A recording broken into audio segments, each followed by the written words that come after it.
సాయి సాయిరామ్. అందరికీ నమస్కారం. ఓం నమో భగవతే రుద్రాయ. మనం 6వ అనువాకంలో 1, 2 మంత్రాలు డిస్కస్ చేసుకున్నాం. ఇప్పుడు ఈ 3వ మంత్రాన్ని చెప్పుకోబోతున్నాం. జ్యేష్ఠాయచ కనిష్టాయచ పూర్వజాయచ పరజాయచ సాధారణ భావాలు, అందులో ఉన్న ప్రత్యేకమైన భావాలు తెలుసుకున్నాం. ఇప్పుడు మధ్యమాయచ అపగల్భాయచ. సో మంత్రం ఇంతే. ఇందులో 2 నామాలు. ఒకటి మధ్యమ, అపగల్భ. మధ్యమ స్వరూప భగవాన్ నీకు నమస్కారం, అపగల్భ స్వరూప భగవాన్ నీకు నమస్కారం. మధ్యమ అన్నప్పుడు సర్వ సమర్థ స్వరూప అన్న భావంగాను, అపగల్భ అన్నప్పుడు అపరిపక్వమైనటువంటి అసమర్థ స్వరూపం, ఇంకా కర్మేంద్రియాలు జ్ఞానేంద్రియాలు పరిపక్వత కాని స్థితిలో అమాయకం, లేదు చేతకాంతనం, లేదు చాలా చిన్నపిల్లలు ఆ స్థితిగా, లేదు అమాయకత్వంగా ఉన్న వయసు వచ్చినా ఏమి అమాయకత్వం, ఆ మాదిరిగా ఈ అపగల్భ అంటే సమర్థత లేని స్థితిగా అన్వయం చేసుకోవచ్చు. సాధారణ అర్థం మనం చూసినప్పుడు ఇంతే, దీన్ని అంతకన్నా వేరే ప్రత్యేకమైన అర్థం ఉండదు. కాకపోతే సాక్షాత్ పరమేశ్వరుడు ద్వంద్వ మంత్రాల్లో, ద్వంద్వనామాల్లో చెప్తున్న మంత్రాల్లో అత్యంత సాధారణమైనటువంటి వీటి చెప్పటంలో అంతరార్థాన్ని మనం ఎట్లా తీసుకోవాలి, ఆ పరమైనటువంటి అన్వయాన్ని కొంచెం ఇక్కడ మనం డిస్కస్ చేద్దాం. సో ఈ మధ్యమ అపగల్భ అనుకున్నప్పుడు సాధారణమైనటువంటి సామాన్య అర్థంలో మనం చూసిన ఆ మొదటి మంత్రం జ్యేష్ఠ కనిష్టతో కలిపి కనుక ఈ మంత్రాన్ని చూసేటట్టయితే అది జ్యేష్ఠ, మధ్యమ, కనిష్ట, అపగల్భ అన్న 4 తత్వాలుగా అన్వయం అవుతుంది. 1, 2, 3, 4 స్థాయిలు, 4 భేదాలు అన్నట్టుగా.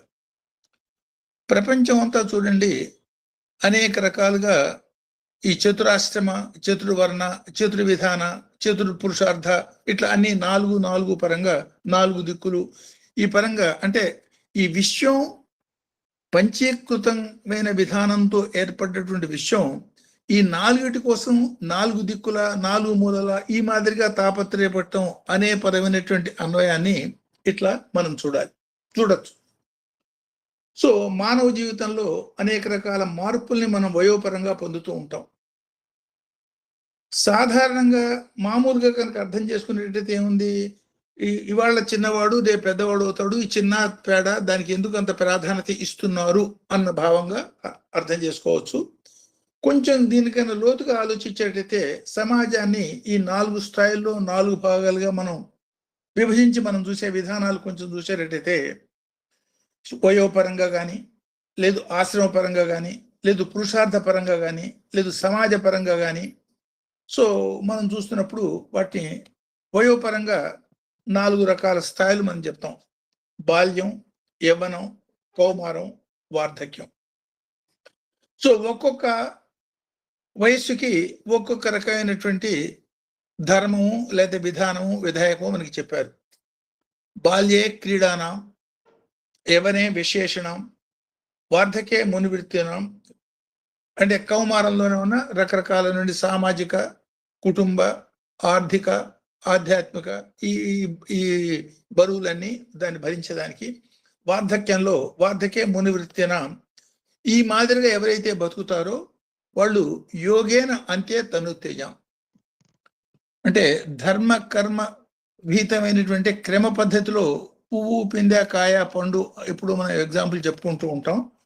ఆ మాదిరిగా సాధారణమైనటువంటి జీవితాన్ని ధర్మ మార్గంలో క్రమబద్ధంగా హితమైనటువంటి శాస్త్రవిహితమైనటువంటి కర్మలు, శాస్త్రవిహితమైనటువంటి ఆలోచనలు, శాస్త్రవిహితమైనటువంటి సమాజ ధోరణితో కనుక మానవుడు బతికేటట్టయితే క్రమ పరిణామంలో ఆ వయస్సు ఎట్లా పరిణితి పొందుతూ అల్టిమేట్గా యోగ మార్గంలో ముక్తికి దారి తీస్తుంది అన్న పరమైనటువంటి సంకేతంగా ఈ 4టిని మనం అన్వయించుకోవచ్చు.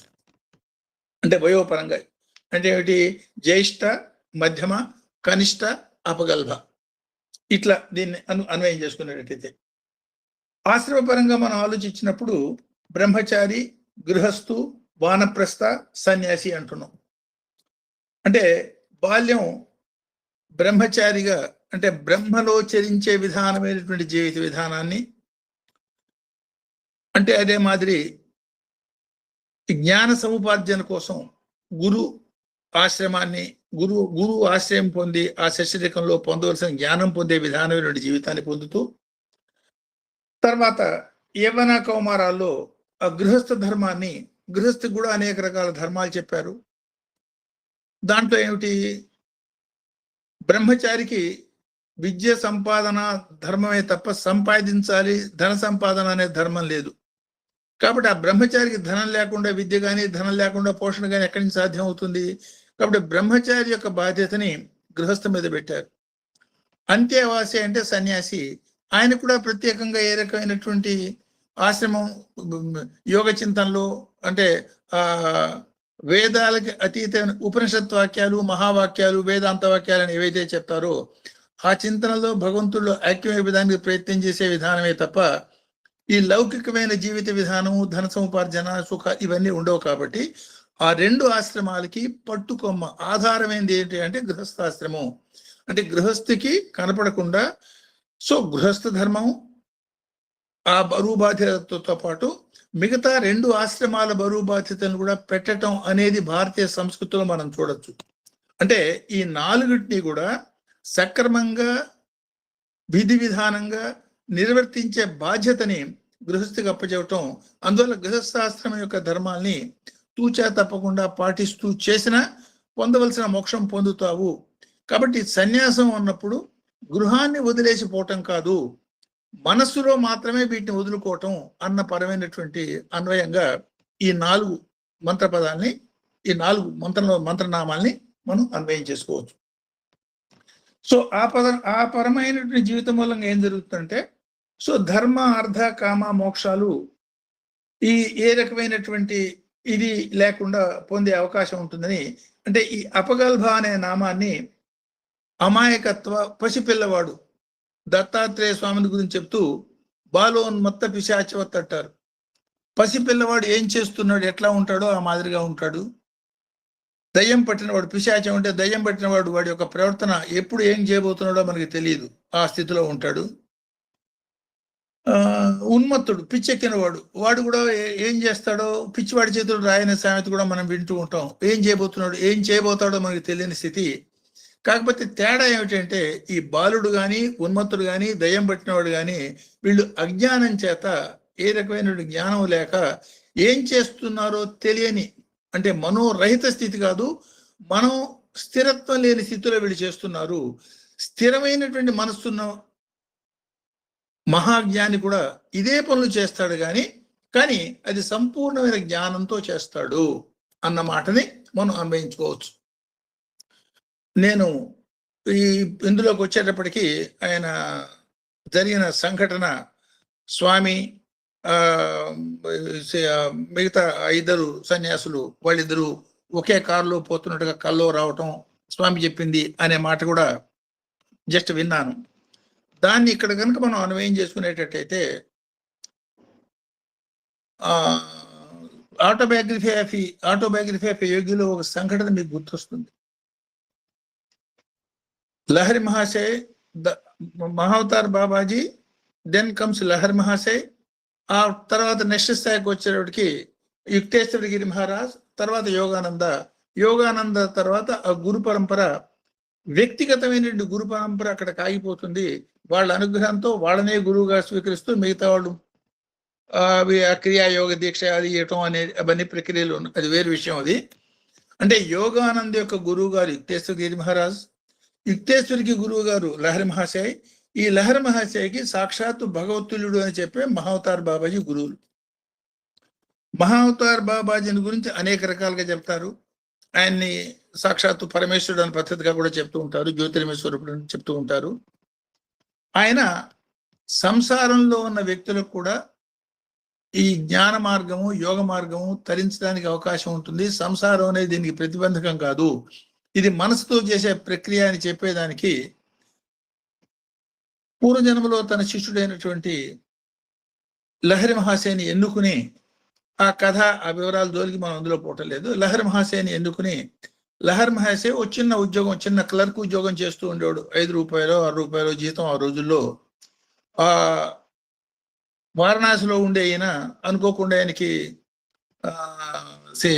హిమాలయాస్లోకి ట్రాన్స్ఫర్ కావటం, అక్కడికి పోయి రిపోర్ట్ చేసి బయటకు వచ్చి పోయినాక ఈ గురువు గారితో సంపర్కం, ఆయన క్రియాదీక్ష ఇవ్వటం, ఇది నువ్వు మిగతా ప్రపంచానికి దీన్ని గృహస్థువి, పిల్లలు, సమాజం, ఉద్యోగం, ఈ మాదిరి జీవితాన్ని నువ్వు గడుపుతున్నావు. నీ ద్వారా యోగ విద్య వ్యాప్తి చెందాలి, అందుకోసం నిన్ను భగవంతుడు దీనికి టూలుగా ఎన్నుకున్నాడు, యూ గో హెడ్ అని చెప్పి ఆయనకి పర్మిషన్ ఇచ్చేసి పంపిస్తాడు. ఆ పంపించిన తర్వాత సహజంగా మన జన్మాంతరాల సంస్కారాల మూలంగా జరిగే అనేక రకాల వాసనలు యోగి అయిన స్థితిలో కూడా మన వెంట అంటి ఉంటూ ఉంటాయి అనే వివరాన్ని ఆయన జీవితంలో మనం చూడొచ్చు. అందులో మొట్టమొదటి సంఘటన, ఆయనకు దీక్ష ఇచ్చేటప్పుడు అదొక సాధారణమైనటువంటి కొండ గుహ. ఆ సాధారణ కొండ గుహ ఆయన మొదటిసారి చూస్తాడు. చూసినప్పుడు అక్కడ ఏం ఉండదు.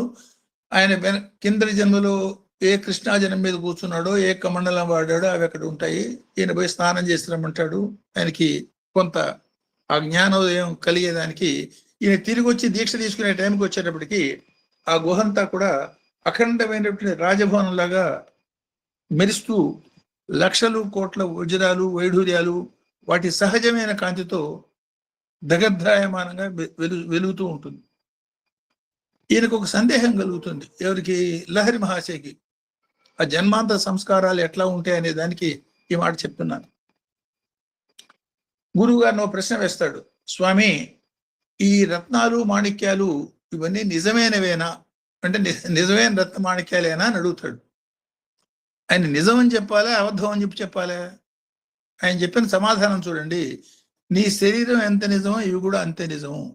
అంటే క్షర వస్తువులే, ఆత్మ వస్తువు కాదు. అక్షర క్షర అనే 2 తత్వాలు ప్రతి జీవిలోనూ ఉంటాయి. అక్షరం అనేది నాశరహితము, క్షరమైంది నశించిపోయేది. ప్రపంచం మొత్తం నశించిపోయేది. ఆ ప్రపంచం మాదిరే నీ దేహము. నీ దేహం లాంటివే ఈ వజ్రాలు, వైఢూర్యాలు, రత్నాలు అనే మాట చెప్తాడు. అయితే ఇప్పుడు మనకు ఒక సందేహం కలుగుతుంది. అట్లాంటప్పుడు ఎందుకు వీటన్నింటి పెట్టి ఆయన ఆ మాదిరిగా దీక్ష ఇచ్చారు? ఈ లహరి మహాశయకి కిందటి జన్మలో ఇట్లాంటి మహత్తరమైనటువంటి భోగభాగ్యాలతో ఉన్నటువంటి స్థితి ఉంటే ఎట్లా ఉంటుందని ఒక ఆలోచన కలగటం మూలంగా ఆ ఆలోచనని ఈ మాదిరిగా సంతృప్తిపరిచి రిమూవ్ చేసేదానికి, ఆ సంస్కారాన్ని రిమూవ్ చేసేదానికి అనుభవంలో ఉన్నా పోవాలి, జ్ఞానానిలోనన్నా దగ్ధం కావాలి. కాబట్టి అతనికి ఆ అనుభూతి కలిగించి దాన్ని ఆయన తీసేశాడు అని. సరే, ఇది ఒక సంస్కారం. ఇదే మాదిరి ఆయన కిందకు వచ్చినాక ఒక మాట చెప్తాడు. ఆయన పైనుంచి కిందకు వచ్చేటప్పుడు హిమాలయాలకి గురువు గారితో దీక్ష అదంతా అయిపోయి మళ్ళీ వాపస్ రాగానే డిపార్ట్మెంట్ వాళ్ళు ఏం చెప్తారు? నిన్ను పొరపాటు ట్రాన్స్ఫర్ చేశారు, కాబట్టి you go back to Kashi. అంటే కేవలం ఈ పర్టికులర్ యోగ దీక్ష కోసం మాత్రమే ఆ మాదిరిగా క్రియేట్ అయింది, వచ్చాడు, దీక్ష తీసుకున్నాడు, మళ్ళీ కాశీ వెళ్ళిపోతాడు.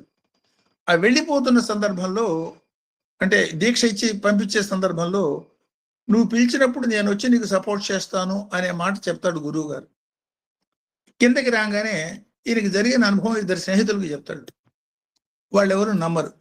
నీకేదో భ్రమ కలిగింది, what you are talking is nonsense అంటారు. నోను నేను చెప్పేది నిజం, మీకు కావాలంటే నేను ఇప్పుడే ప్రూవ్ చేస్తాను అంటే. ఆ సంస్కారాలు ఎట్లా ఉంటాయో చూడండి. ఇది యోగ మార్గము, అఖండమైన జ్ఞాన మార్గం. ఇందులో ఈ కర్మల్ని మనం ఈ మాదిరిగా ఉపయోగించకూడదు. ఈ లౌకికంగా కనపడేదానికి గడ్డాలు మీసాలు పెంచుకొని పెంచే విధానం ఒక్కలేదు.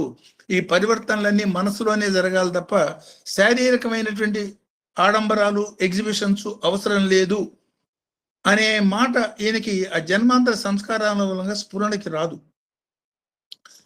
సరే, ఈయనకి ఇచ్చిన గురువు గారు ఇచ్చిన మాట ఒకటి ఉంది, నువ్వు ఎప్పుడు పిలిస్తే అప్పుడు వస్తాను అని.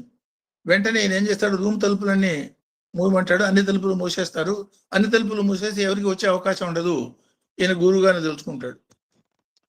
గురువు గారు అక్కడికి వస్తాడు, వచ్చి దర్శనం ఇస్తాడు. అయిపోతుంది. అయిపోయాక పోతూ మాట చెప్తాడు. లహరి, నేను నీకు ఇచ్చిన మాట నువ్వు ఎప్పుడు పిలిస్తే అప్పుడు వస్తాను కాబట్టి వచ్చాను. ఆ మాట నేను విత్డ్రా చేసుకుంటున్నాను. నీకు ఎప్పుడు అవసరమైతే అప్పుడు వస్తాను తప్ప నువ్వు ఎప్పుడు పిలిస్తే అప్పుడు రాను. చూడండి, దీనికి తేడా. నువ్వు ఎప్పుడు పిలిస్తే అప్పుడు వస్తాను, ఆ స్థితి తీసేసి నీకు ఎప్పుడు అవసరమైతే అప్పుడు వస్తాను. అంటే మనలో ఉన్నటువంటి సంస్కారాలు పూర్తిగా కనుక నశించకపోయేటట్టయితే యోగ మార్గంలో ఉన్నా ఎంత ప్రయత్నం చేస్తున్నా కూడా ఇవన్నీ కూడా నిద్రపోతున్నప్పుడు కల వచ్చినట్టుగా అవి మొన్నొచ్చి టచ్ చేసిపోతూ ఉంటాయి. కాబట్టి వాటన్నిటిని నివారించుకోవాల్సిన అవసరం ఉంటుంది. ఆ నివారణ మార్గాన్ని ఈ రుద్రం అనేక రకాల ద్వంద్వాల్లో చెప్పటంగా మనం అర్థం చేసుకోవచ్చు. సరే, ఇంక కొంతకాలం పోతుంది, ఈయనకి చాలా ప్రాచుర్యం వస్తుంది. ఈయన దగ్గర కూడా చాలా మంది శిష్యులు, మంచి రకరకాల స్థితులు ఇవన్నీ వస్తాయి. కాకపోతే ఈయనకి మనసులో ఒక ఈ యోగ విద్య మీద అఖండమైన గౌరవం, భక్తి, దీన్ని వ్యాపింపజేయాలనే తపన, వీటితో పాటు రకరకాల దొంగ గురువులు, పనికిరాని వాళ్ళు, నాటకం ఆడేవాళ్ళు, పైకి గడ్డాలు మిషాలు వేషంతోనే కాలాన్ని గడిపేవాళ్ళు, ఇట్లాంటి వాళ్ళు అంటే వీళ్ళంతా యోగ విద్యకి చాలా ద్రోహం చేస్తున్నారు. కాబట్టి వీళ్ళని పనిష్ చేయాలి. ఆ కర్తృత్వం తనది అన్న భావన అదొక సంస్కారం ఉండేది లహరి మహాశయకి. దాంతో ఏం చేసేవాడు, మహాజ్ఞాని, చాలా శక్తివంతుడు. ఎంత శక్తివంతుడు అంటే గురువు గారు పిలిచాడు కాబట్టి ఇక్కడున్న శరీరం ఆటోమేటిక్గా జ్యోతిర్మయ రూపంలో కొన్ని వేల మైళ్ళు ప్రయాణం చేసి కాశీలో పోయి కలుస్తాడు. అది ఆయన స్థాయి, ఆయన శక్తి. ఏ క్షణాన్ని కావాలంటే ఆ క్షణాన నక్షత్రంలాగా జ్యోతిర్మయ రూపాన్ని ధరించి శరీరం లేకుండా అశరీరంతో ప్రయాణం చేసి మళ్ళీ శరీరాన్ని అక్కడ సృష్టించుకునే శక్తివంతుడు అప్పటికే. సో ఒక సందర్భంలో ఆయన శిష్యులు చెప్తారు, స్వామి, అక్కడ ఎవడో ఒక దొంగ గురువు వచ్చి రకరకాల పనికిరాని ఉపన్యాసాలు చెప్తున్నాడు, అతని మూలంగా ప్రజలు చాలా ప్రభావితమే వింటున్నారు అంటే ఎక్కడ వాడి పని పడదామని చెప్పి ఈ లహరి మహాశయ ఆ శిష్యుల్ని వెంట పెట్టుకుని ఆ గురువు, ఈ నకిలీ గురువు ఉన్న గుడారానికి పోతాడు. ఆ నకిలీ గురువు ఉన్న గుడారానికి పోతే ఆయన కూడా చాలా మంది, ఆ నకిలీ గురువు కూడా చాలా మంది శిష్యులు ఉంటారు. అందులో ఒక శిష్యుడు ఆయన కాళ్ళు విసుగుతూ ఉంటాడు.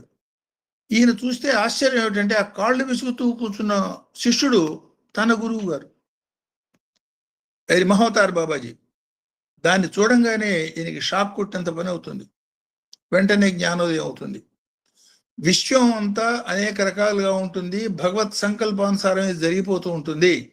ఇందులో మంచి చెడు, పెద్ద చిన్న, దుర్మార్గం సన్మార్గం, ఈ రకాల తేడాలు ఎన్నాల్సిన అవసరం మనకు లేదు.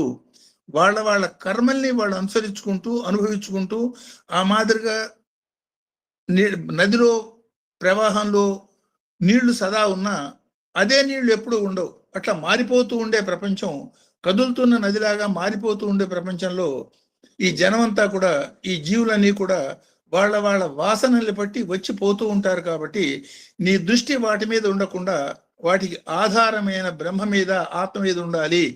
అది మర్చిపోయి వీడు ఎవడు నకిలీ గురువు, ఎవడు సరైన గురువు అనే ధ్యాస పెట్టుకుని నువ్వు ఉండటం కరెక్ట్ కాదు అన్న మాటని చాలా ప్రాక్టికల్గా, ఇది డ్రిల్ టీచర్, స్వామి మనకి డ్రిల్ టీచర్ లాగా ఎట్లా చెప్పారో అట్లా ఆ మహావతార్ బాబాజీ ఈయనకి గురువుగా చెప్తాడు.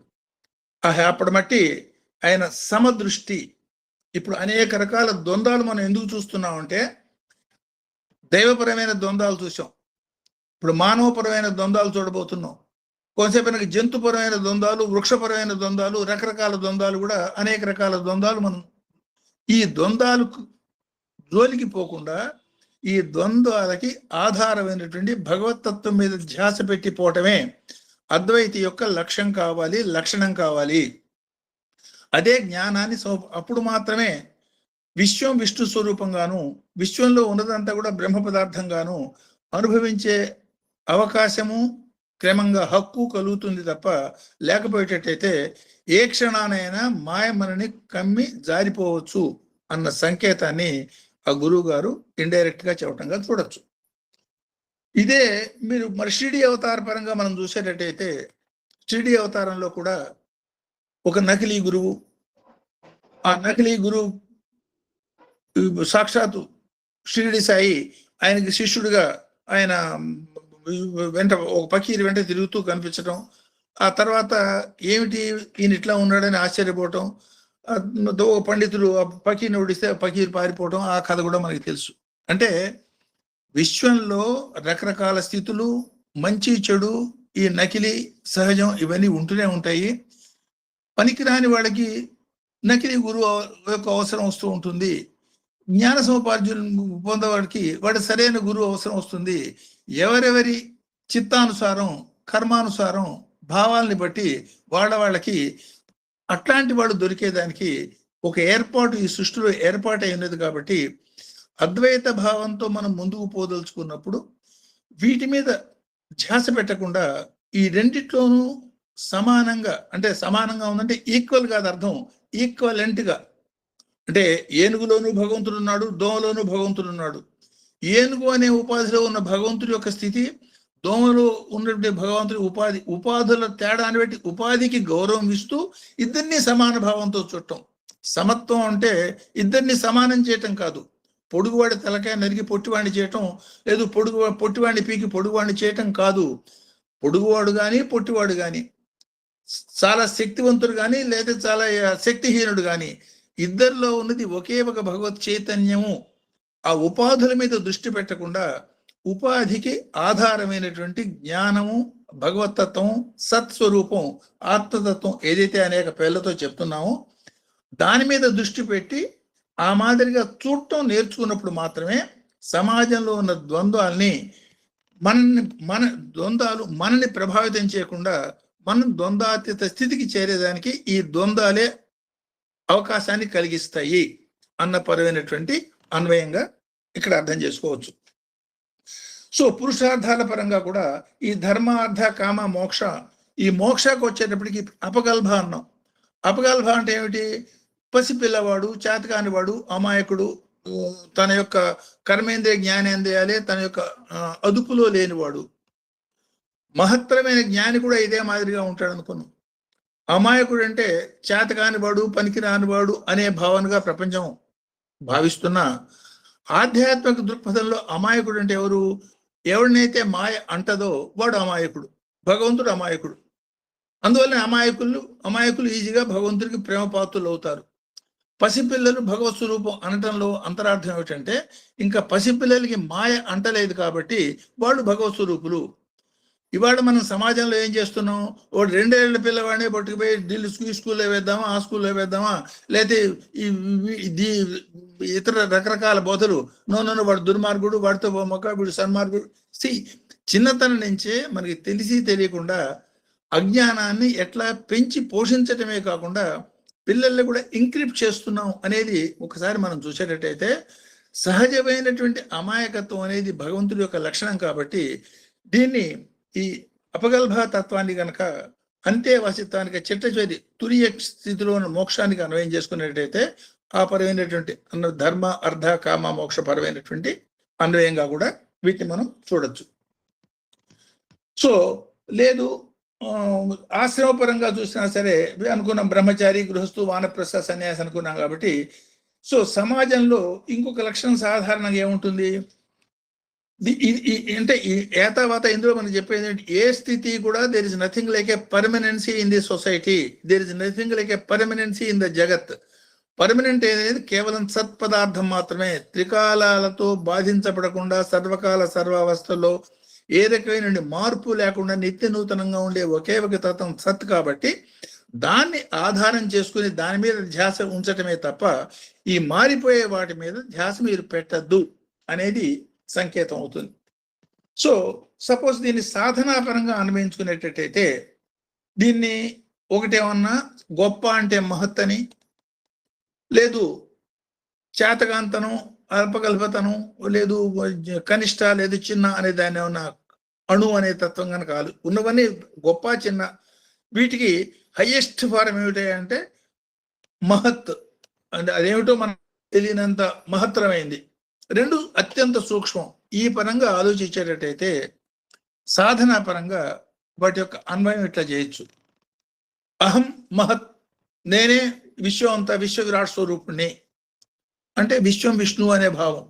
విశ్వంలో ఉన్నది మొత్తం నేనే అనే భావన, దాన్ని అనుభవం చేసుకోవాలంటే వినమ్రతతో అనుభవంలో కూడా నేను ఉన్నాను అనే అనుభవం అయినప్పుడు అనేక రకాల అణువుల కలయికే విశ్వం కాబట్టి విశ్వం అంతా నేనున్నాను అన్న అనుభూతి తేలిగ్గా కలుగుతుంది. అణుత్వాన్ని యాక్సెప్ట్ చేయకుండా కేవలం జ్యేష్ఠత్వం, గొప్పతనం, ఉదాత్తత దాన్ని మాత్రమే నేను యాక్సెప్ట్ చేస్తాను అనేటట్టయితే నువ్వు పొందవలసిన ఫలితాన్ని పొందలేకపోతావు అన్న సంకేతాన్ని ఇండైరెక్ట్ గా ఇందులో మనం చూడొచ్చు. దాన్నే సమత్వం అంట. సమత్వం అన్నప్పుడు ఈక్వల్ కాదు, ఈక్వలెంట్ అప్రోచ్. సపోజ్ ఏనుకి కుక్కకి ఒకే మాదిరి ఆహారం పెట్టం, దాని ఉపాధి పెట్టి దానికి, దీని ఉపాధి పెట్టి దీనికి మనం దాన్ని ట్రీట్ చేసిన, ఉపాధుల్ని బట్టి గౌరవించిన అంతర్గత భావం మాత్రం ఇద్దరిలో రెండు ఉపాధులకి ఆధారమైనటువంటి ఆత్మతత్వం మీద మాత్రమే మనం దృష్టి పెట్టగలగాలి. అట్లా పెట్టినప్పుడు మాత్రమే స్వామి చెప్తున్నటువంటి దివ్యాత్మ స్వరూపులారా అన్నది మన అనుభవంలోకి వచ్చే అవకాశం ఉంటుంది అన్న సంకేతాన్ని ఈ మంత్రం మనకి ఇండికేట్ చేస్తుంది. సో సాధారణ సమాజం ఆలోచించేది ఏంటంటే గొప్పవాటి వెంటబడటం, గొప్పవాడికి ఎక్కువ ప్రాధాన్యత ఇవ్వడం, సో అపరిపక్వంగా ఉండి వాడికి తక్కువ గౌరవం ఇవ్వడం అనేది ఉంటుంది. కాబట్టి దీన్ని ఈ అపగల్భ మధ్యమ ఈ సాధనాపరంగా కనుక మనం అన్వయం చేసుకునేటట్టయితే కర్మేంద్రియ జ్ఞానేంద్రియాల యొక్క సద్వినియోగం చేతగాని అపరిపక్వత స్థితి, లేదు సంపూర్ణమైనటువంటి పరిపక్వ స్థితిలో కర్మేంద్రియ జ్ఞానేంద్రియాన్ని వాడుకోగలగటం అంటే మనోసమర్థత, లేదు సమర్థత లేకపోవటం అనే పరమైనటువంటి అన్వయంగా అవుతుంది. అంటే సమర్థవంతమైన స్టేబుల్ మైండు, లేదు చెలిస్తూ అసమర్థంగా ఉండే మైండు మనసు పరంగా ఆలోచించేటట్టయితే, శరీరపరంగా ఆలోచించినప్పుడు చాలా దృఢమైనటువంటి బలమైనటువంటి ఇంద్రియాలు సంపూర్ణమైన వికసనతో ఉన్నటువంటి శరీరము, చేతగానటువంటి శరీరం, ఈ పరమైనటువంటి అన్వయం చెప్పినప్పుడు ఇందులో సూచన అంటే సాధనాపరమైన సూచన వయోపరంగా కాలక్రమేణా క్రమపరిణామంలో ప్రతివాడు కూడా అపగల్భ స్థితి నుంచి కనిష్ట స్థితికి, మధ్యమ స్థితికి, జ్యేష్ఠ స్థితికి వయోదత్త సామర్థ్యాల బట్టి పెరుగుతాడు. అంటే వయస్సు ప్రకారం కాలంలో వాడు బతుకుతున్నాడు కాబట్టి చెట్టుకి అంటుకొని ఉన్న పువ్వు దాంతో బలంగా, ఆరోగ్యంగా, పుష్టిగా ఉండేటట్టయితే పిందెగా మారటం, కాయగా మారటం, పండుగా మారటం, ఆ గింజ మళ్ళీ మొక్క మలిచే అవకాశం కావటం అనే స్థితులు ఉంటాయి. ఆ స్థితుల్లో యవనత్వానికి ఇప్పుడు ఇందులో రెండు చెప్పాడు. ఏమిటవి?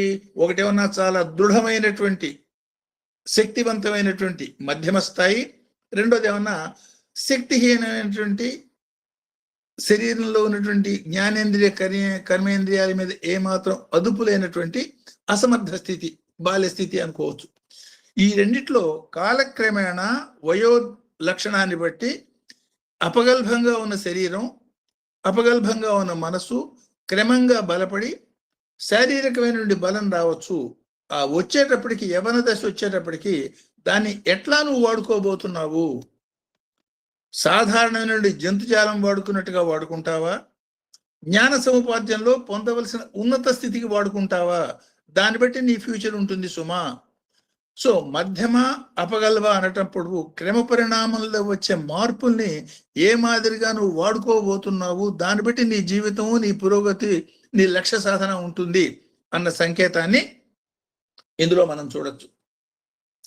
సో దీన్ని ఒకసారి కనుక మనం ఒకసారి సపోజ్ యోగ వాసిష్టంలో ఒక సంఘటన ఒకసారి అనుకున్నామేమో నాకు గుర్తులేదు. యోగ వాసిష్టంలో ఆ సంఘటన జరిగిన టైంకి రాముల వారికి ఎప్పుడు జస్ట్ విద్యాభ్యాసం పూర్తి చేసుకొని ఆయన తిరిగి రాజప్రసాదానికి వచ్చినాక ఆనాటి అలవాటు ప్రకారం, ఆనాటి నుండి సాంప్రదాయం దీన్ని బట్టి రాజు కాబోతున్నవాడు తన యొక్క సమాజాన్ని, తన రాజ్యాన్ని ఒకసారి అంతా పరిశీలించి చూసేదానికి తమ్ములతో కలిసి ప్రపంచం పర్యటన, దేశం అంతా పర్యటనకి పోయిస్తాడు.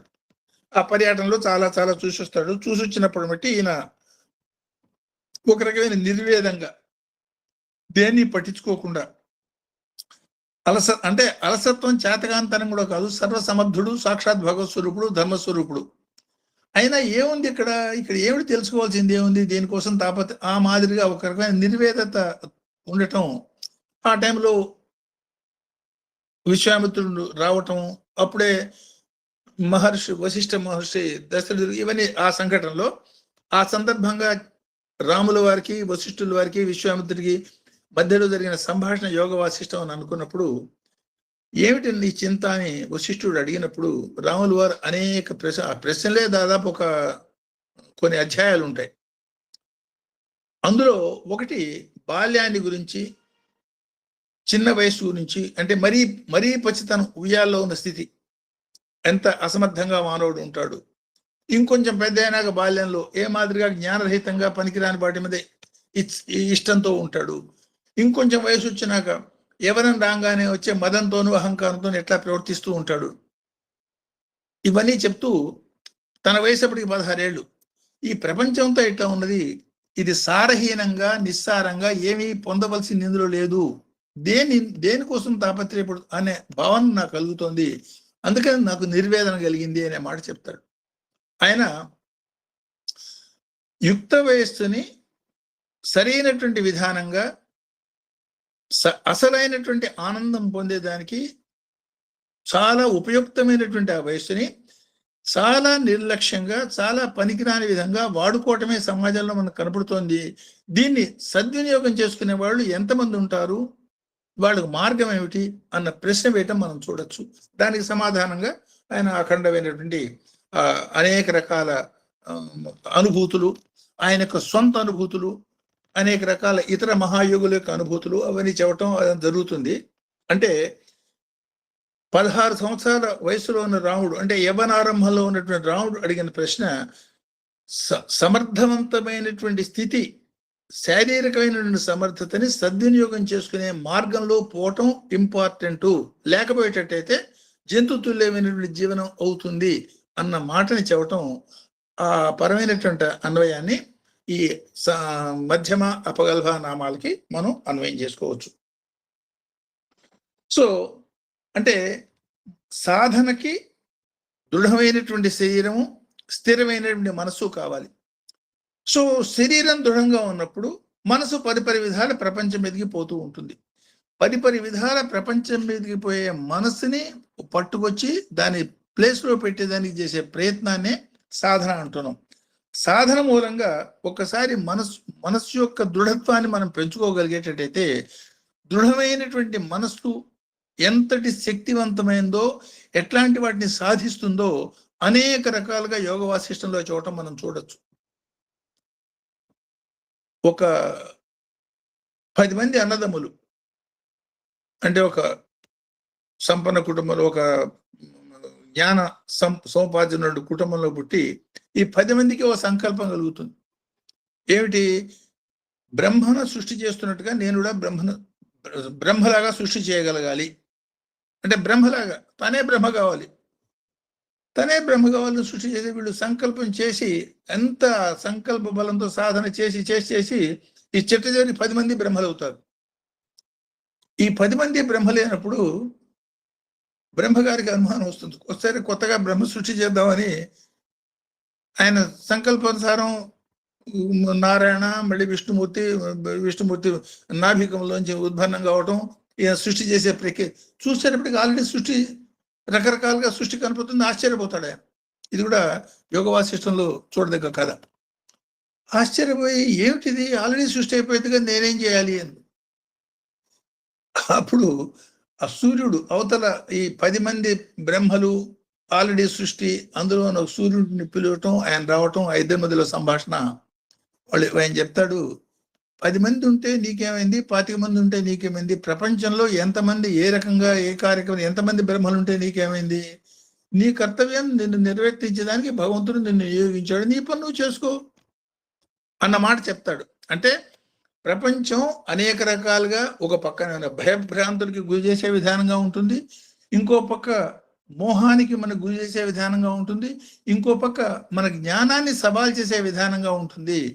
వీటి మీద నువ్వు దృష్టి పెట్టకుండా ఎందుకోసం నీకు జన్మించాడో ఆ పరమైనటువంటి కార్యక్రమం చేసుకునేదానికి నీ శక్తుల్ని కనుక ఉపయోగించుకునేటట్టయితే భగవంతుడి యొక్క అనుగ్రహం నిన్ను చేర్చవలసిన గమ్యానికి చేరుస్తుంది అన్న పరమైనటువంటి అన్వయంగా కూడా ఈ వీటిలో మనం చూడొచ్చు.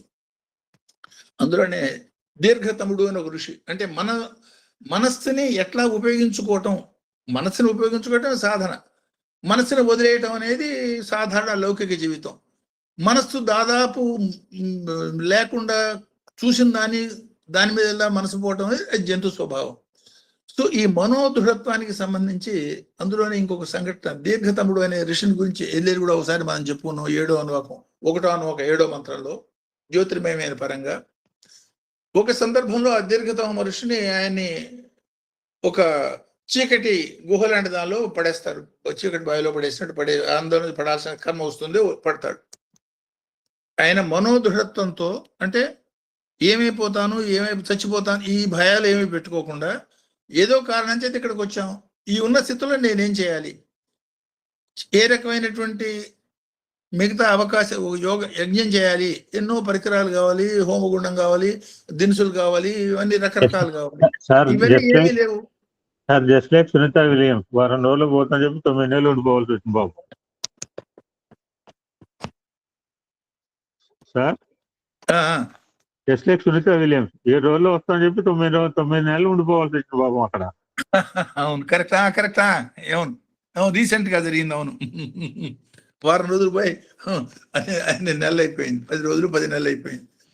సో ఆ మాత్రం ఏం జరగబోతుందో మనకి ఈయన చేసిన పని చూడండి. విలియమ్స్ చేసిన పని ఏమిటో మనకు తెలుసు. చివరికి ఏదో జీవంతో బయటకు వచ్చింది. ఈయన దీర్ఘతమ మనిషి ఈ ఉన్న పరిస్థితి ఒకసారి చూశాడు. మనసుని దృఢం చేసుకుని తనకి చేతైంది ఏమిటి, ఆ వేద విద్య, యజ్ఞాగాది కల్పాలు.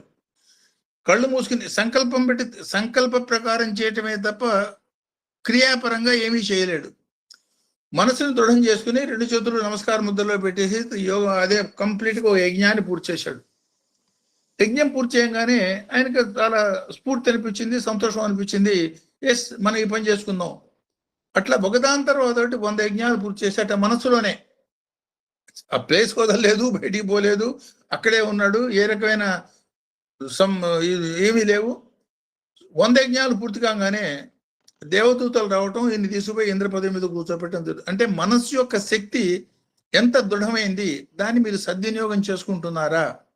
స్పెషల్లీ శక్తివంతమైన స్థితిలో ఉన్నప్పుడు యవనారంభ స్థితి నుంచి మధ్యమ స్థితి వచ్చేదాకా కూడా శరీరము మనసు చాలా శక్తివంతంగా ఉంటాయి. ఈ శక్తివంతమైనటువంటి మను శరీర అనే ఉత్తమ పరికరాల్ని మీరు సద్వినియోగం చేసుకుని ఏ జ్ఞానం పొందేదానికి శరీరం ఇవ్వబడిందో దాన్ని పొందేదానికి ఉపయోగించుకుంటున్నారా, లేకపోతే దెబ్బతింటారు అన్న సంకేతంగా ఈ మధ్యమ అపగల్భ నామాల్ని రెండింటిని మనం అర్థం చేసుకోవచ్చు. సపోజ్ దీన్నే భారతంలో ఉన్న సంఘటన కనుక మీరు అన్వయించి చూసేటట్టయితే, పాండవ మధ్యముడు అంటాం అర్జునుడిని, అఖండ శక్తివంతుడు. కౌంతేయుల్లో మధ్యముడు అంటారు భీముడిని. అంటే కుంతి పుత్రుల్లో మధ్యముడు భీముడు, 3 కాబట్టి ఆ 3లో మధ్యముడు భీముడు, 5 కాబట్టి 5లో మధ్యముడు అర్జునుడు. ఎంటైర్ మహాభారత యుద్ధంలో భీమార్జునుల పాత్ర, వాళ్ళ యొక్క ఇద్దరు మధ్యములు ఎంత శక్తివంతులో మనందరికీ తెలుసు.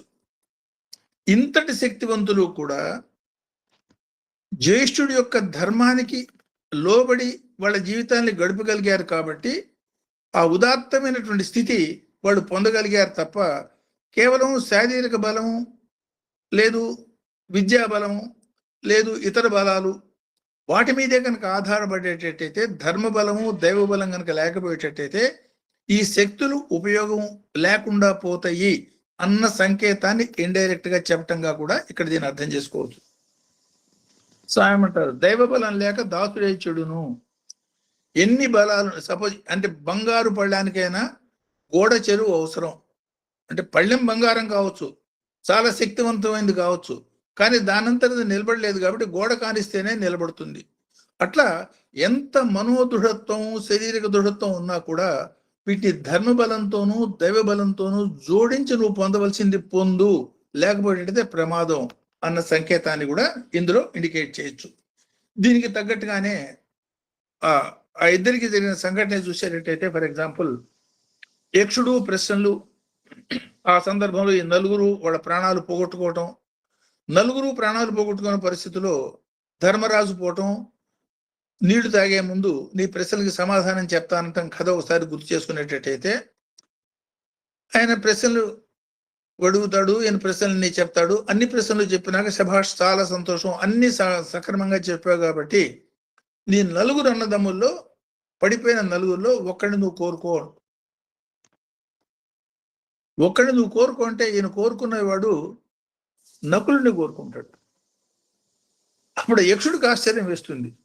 అదేమిటి, యుద్ధం రాబోతోంది, శక్తివంతుడైన భీముడిని మధ్యముల్ని, కౌంతేయ మధ్యముడిని, పాండవ మధ్యముడిని ఇద్దరిలో ఎవరినో కోరుకుంటాం అనుకున్నాను, ఈ ఇద్దరిని మానేసిపోయి చేతగాని నకులను ఎందుకు కోరుకున్నావు అని అడుగుతాడు. అంతటి యక్షుడు అంటే ధర్మరాజు యొక్క ధర్మ సూక్ష్మం నీకు తెలుసుకోలేక ఆయన చెప్తాడు, మాకు ఇద్దరు అమ్మలు, తండ్రి ఒకడైనా తల్లులు ఇద్దరు కాబట్టి మా కుంతీదేవికి పుట్టిన సంతానంలో మొదటివాడిని నేను బతుకున్నాను కాబట్టి మా పింతలి మాతృదేవి సంతానంలో మొదటివాడు నకులుని కోరాను, ఇదే కదా ధర్మం అంటాడు. ఆ యక్షుడు ఆశ్చర్యపోయి నీకు నలుగురికి ప్రాణదానం చేస్తున్నాను పొమ్మంటాడు. అంటే ధర్మం దైవబలం వెంట ఉన్నప్పుడు ఏ మాదిరిగా జయాన్ని అందిస్తుంది. కాబట్టి ఈ కేవలం మనోబలం శరీర బలంతోనే కాకుండా వాటితో పరిపుష్టం చేసుకునే ప్రయత్నం చేయండి. అప్పుడు మాత్రం, ఎందుకంటే అంతకుముందు చెప్పిన జ్యేష్ఠాయ కనిష్ఠాయ, అందరికన్నా జ్యేష్ఠుడు పరమాత్ముడే. సో దానికి దీన్ని అన్వయం చేసుకున్నప్పుడు మాత్రమే ఈ పొందవలసిన ఫలితాన్ని మనం పొందేదానికి సరైనటువంటి స్ఫూర్తి, ఆ స్ఫూర్తితో ప్రయాణంతో పొందవలసింది పొందటం అన్న పరంగా ఈ మంత్రాన్ని మనం అన్వయం చేసుకోవచ్చు. సో ఇంకొక యాంగిల్లో మనం చూసేటట్టయితే సాధారణంగా సమాజం గౌరవించేది ఎవరయ్యా అంటే చాలా సమర్థుణ్ణి, అసమర్థుణ్ణి కొంచెం అగౌరవంతోనూ చులకంతోనూ చూడటం అనేది కూడా మనం చూస్తూ ఉంటాం. ఈ కేవలం శారీరక మానసిక బలం మీద సమర్థతలు నిర్ణయించద్దు. వాడికున్న దైవశక్తి దైవబలం వాటిని ఆధారం తీసుకుని చేయవలసి ఉంటుంది. కాబట్టి వీటిని చూసేటప్పుడు వీటికి ఆధారమైనటువంటి వాటి మీద దృష్టి పెట్టండి అన్న పరమైనటువంటి భావన మనం పోయేటట్టయితే, సో స్వామి చెప్పిన మాట ఒకసారి దీనికి కలిపి అన్వయం చేసుకుంటే, రావణాసురుడు రాముడు 64 విద్యల్లోనూ ఆరితేరినవాడు, బ్రహ్మవంశంలో పుట్టినవాడు, సాక్షాత్తు బ్రహ్మకి మునిమనవుడు వరుస పులస్త్య బ్రహ్మ కొడుకు, చాలా గొప్పవాడు. ఈయన క్షత్రియుడు, 24 విద్యలు మాత్రమే తెలుసుకున్నవాడు. దశరథుడు ఆ పరంపరలో ఇక్ష్వాకు వంశంలో, సూర్య వంశంలో ఇక్ష్వాకు ఆ పరంపరలో ఎన్నోవాడు. ఈ ఇద్దరిలో ఈయనేమన్నా భగవంతుడు అన్నారు, ఆయన ఏమన్నా బ్రాహ్మణుడు కూడా కాదు, అసురుడు, రావణ అసురుడు అన్నారు. అంటే గుణబలం ప్రధానం తప్ప కేవలం ఈ శారీరకమైన అంటే అపగల్భా స్థితి నుంచి మధ్యమా స్థితికి వచ్చేటప్పుడు కలిగే యవ్వన బలంతో వీటిని మరిచిపోమోక. మోస్ట్ ఇంపార్టెంట్ ఈస్ ఆ దైవ బలము ధర్మ బలము, దాన్ని పొందేదానికి ప్రయత్నం చేస్తేనే నీ గమ్యాన్ని నువ్వు చేరగలుగుతావు అన్న యాంగిల్లో కూడా, అంటే రెండో యాంగిల్లో చూసినప్పుడు ఈ యాంగిల్లో కూడా ఈ మంత్రాన్ని అర్థం చేసుకోవచ్చు. ఇంకా మిగతా ఎగ్జాంపుల్స్ తీసుకుంటే, సర్వసమర్థుడు దక్ష ప్రజాపతి, అంతటి సమర్థుడైనా కూడా శివుడు అల్లుడు కాబట్టి తనకి నమస్కారం చేయాలి, అదే భావన. సో సామాజిక చుట్టరిక పరంగా చూస్తే ఈయన మామగారు, ఆయన అల్లుడు. సో యాక్చువల్గా అద్వైత పరంగా శక్తి పరంగా చూసేటట్టయితే సాక్షాత్ విశ్వానికి ఆధారం పరమేశ్వరుడు. ఆ అవగాహన లేని జీవితంతో ఏం జరిగింది అనేది మనకు అర్థమైంది. కాబట్టి కేవలం శారీరక మానసిక బలాల మీద ఆధారపడి నిర్ణయాలు కాకుండా ఆత్మపరమైనటువంటి భావనతో అర్థం చేసుకునేది అవసరము. అదర్వైజ్ అహంకారం ఎప్పుడైతే ఈ శరీర బలం మనోబలానికి తగ్గ అహంకారం వచ్చిందో, విశ్వామిత్రుడి కథ కానీ, లేదు దక్ష ప్రజాపతి కథ కానీ, లేదు ఈ వాలఖ్యుల్ని అడ్డం పెట్టి విష్ణు ద్వారానికి అడ్డం పెట్టి ఆ శాపం పొందినటువంటి వీళ్ళు కానీ, ఈ కథలు మనం వీటిలోంచి మనం అర్థం చేసుకోవచ్చు. సో ఈ మధ్యమ అపగల్భ తత్వాన్ని మన శరీరంలో ఉన్న మన చేతి వేళ్ల పరంగా ఆలోచించేటట్టయితే చాలా పొడుగ్గా ఉన్నదాన్ని మధ్యమం అంటాం, సో జ్యేష్ఠం ఏమన్నా బొట్ట వేలు అంటాం. ఆ వేళ్ల పరంగా కూడా ఒక మాట చెప్తూ ఉంటారు. సో 4 వేళ్లలో పెద్ద చిన్న, మొదటిది జ్యేష్ఠం అన్నారు, బాగానే ఉంది. తర్వాత మధ్యమం ఉన్నారు, ఆ చిట్టది కనిష్టం ఉన్నారు. ఈ 3వ వేలుకి వచ్చినప్పుడు ఏ రకమైన పేరు లేకపోయేటప్పుడు ఏరు పేరు పెట్టలేదు కాబట్టి, నామం లేనిది కాబట్టి అనామిక అన్నారు. అందుకని అనామికాభ్యం అంటుండే. అనామిక అంటే ఉంగరం వేలు, ప్రత్యేకమైన పేరు లేనిది ఇట. అంటే ఈ మాదిరిగా మనం ఆ యాంగిల్లో దీన్ని ఆలోచించినప్పుడు కూడా ఈ పొడుగ్గా ఉన్నటువంటి వేలు అది శనిగ్రహానికి సూచకం అని దానికి అహంకార చిహ్నంగా కూడా చూడటము. చివరి వేలు కనిష్ట అనేది బుధగ్రహానికి సూచకం, బుధుడు చిట్ట చివరి వేలు బుధగ్రహానికి సూచకంగాను ఆ మాదిరిగా అన్వయమై వివేకంతోనే మనం పొందవలసింది పొందాలి తప్ప ఈ పొడుగు పుట్టి పెద్ద చిన్న లావు సన్నం ఈ శారీరక చర్మ సౌందర్యం లేదు, బలం లేదు, ధనం వీటి మీద ఎక్కువగా ధ్యాస పెట్టకండి అన్న పరంగా అన్వయం అవుతుంది. సో స్వామి చెప్పిన ఎగ్జాంపుల్ ఈ చిన్నతనంలోనే మనం పొందవలసింది పొందేదానికి ప్రయత్నం చేసేదానికి సంకేతంగా కూడా చక్కటి ఉదాహరణ చెప్పారు. కొత్త గుడ్డకు తీసుకునే దానికి అద్దకం వేసేటట్టయితే, రంగు అంటించేటట్టయితే ఆ రంగు పట్టుకుంటుంది తప్ప అలుగుడ్డకి తీసుకుపోయి రంగు వేసే ప్రయత్నం చేస్తే ఎంత అద్దకం వేసినా దానికి అంటుకోదు. ఎందుకంటే దానిలో పొర ప్రతి రంధ్రం కూడా మట్టితో నిండిపోయినది కాబట్టి. చిన్నతనంలోనే సరైనటువంటి వయసులోనే ఈ జ్ఞాన విద్య, యూజువల్గా సొసైటీలో ఇది కూడా మనం చూస్తూ ఉంటాం. ముసల్తనం వచ్చినాక జ్ఞాన సముపార్జన తప్ప ఇప్పుడే ఎందుకు, రిటైర్ అయిపోయినాక చేసే పనులు ఇప్పుడే ఎందుకు చేస్తున్నారు, ఇది ఇంకా చాలా టైం ఉంది ముందు అనే మాటలు అంటూ ఉంటారు. అది కరెక్ట్ కాదు అనే సంకేతంగా కూడా ఈ అపగల్భ స్థాయి నుంచే మనం పొందవలసినటువంటి స్థితి, ఏ మార్గంలో పోవాలి, ఎట్లా దీన్ని చేస్తే మనం పొందవలసిన గమ్యం పొందుతాము, ఆ అన్వయంగా కూడా ఆ సంకేతంగా కూడా దీన్ని మనం తీసుకోవచ్చు. సో ఈ మంత్రం మనకి ఇచ్చే మార్గదర్శకత్వం ఏమిటంటే సర్వత్ర సమదర్శన. రెండిటికి అంటే ఆ అపగల్భుడికి లేదు ఈ శక్తివంతుడికి, ఈ రెండిటికి కామన్ గా ఆధారభూతమైన శక్తి ఏదయ్యా అంటే పరమేశ్వరుడే. కాబట్టి ధ్యాస దాని మీద పెట్టండి తప్ప మిగతా దాని మీద కాదు అన్న పరమైనటువంటి అన్వయంగా దీన్ని అర్థం చేసుకోవాల్సి ఉంటుంది. సో ఈ మంత్రభావాన్ని శ్లోక రూపంలో మనం చెప్పినప్పుడు మధ్యమంచాపగల్భాయ హృదయాంతరవాసాయ చ సమదర్శ స్థిత్యర్థం ఏకబిల్వం శివార్పణం. స్వామి, ఈ ప్రపంచం అంతా అనేక రకాల ద్వంద్వాలుగా కనపడుతూ ఉంటుంది. మంచి చెడు, లావు సన్నం, పొడుగు పొట్టి, డబ్బు దరిద్రం అనేక రకాలుగా కనపడుతుంటుంది.